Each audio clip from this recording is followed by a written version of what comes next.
it stands, Wales and England both have a hand on the trophy. Saturday afternoon determines who will hold it aloft. In the past 2 years, we haven't lost an away fixture in the Six Nations. And this is another huge opportunity to take the next leap forward and win something substantial. We've won 5 on the trot now. To win in Wales would be another step in the right direction. Listen, England are exactly where they want to be. They're sitting pretty. They haven't lost a game in the entirety of the competition. I think they've got wonderful momentum. If anything, I think the fact that they struggle a little against Italy just resets them. To you, does it feel ready? Does it feel like a Grand Slam team? It won't matter if it's 3-0. At 5 o'clock, I think England will be kicking themselves that they didn't put Italy away, because all of a sudden, you know, a 20-point win up there and you're going to win by 27 points, 30 points. It's a totally different game. What we have now is what everybody has wanted to see for last year is Tuprick at 7 and Warburton at 8. A little surprised that they didn't stick with Vunipola. I think he's probably the form prop at the moment. History. We've read a lot about England choking out. That's probably a bit harsh in some cases, but they've missed chances in the last few years to close out Grand Slams. This is the ultimate test with what's coming up in the summer. You know, this will be on the back of their minds as well. All right, England, Grand Slam, Wales winning the championship. I want to get on that plane. If Warburton does a good job on Robshaw, if Phillips does a job on Youngs, you know, Hibberd on Youngs in the front row. Mate, he doesn't get any better than this. No, it's like the tries has obviously been something that Stuart Langston's been talking about this week as well. Where are they going to come from for England against the defence that Scott has mentioned hasn't conceded in the last 3.5 games? Quite honestly, I'm not sure they will come.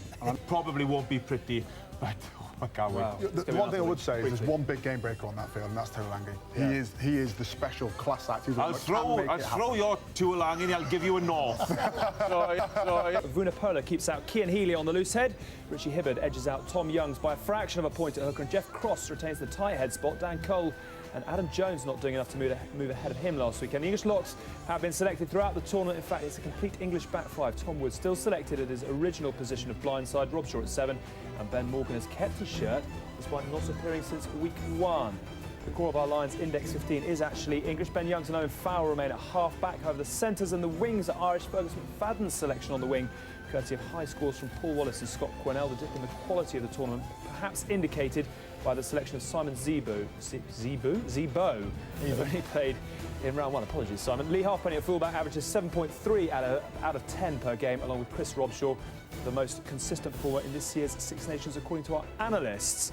Yeah, Robshaw, Warburton. I know that right now Warburton doesn't figure in on our Lions index, but he probably ought to, given his ability, and that's going to be a battle royal. But for me, North against Ashton. Ashton is desperate for performance, desperate for tries. I think he's got 2 tries in the last 16 internationals.